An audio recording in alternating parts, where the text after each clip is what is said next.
I just came up with the stupidest magic item for D&D, and I just wanted to talk it into existence for a second. So essentially, it's just a magic ring with a face and mouth on it, and whenever you're around someone and they lie about a trivial thing, it'll just cough fairly loudly.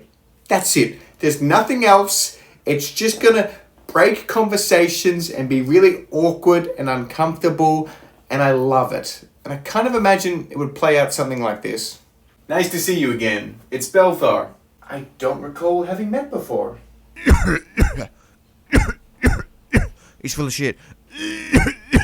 He's lying. Definitely lying.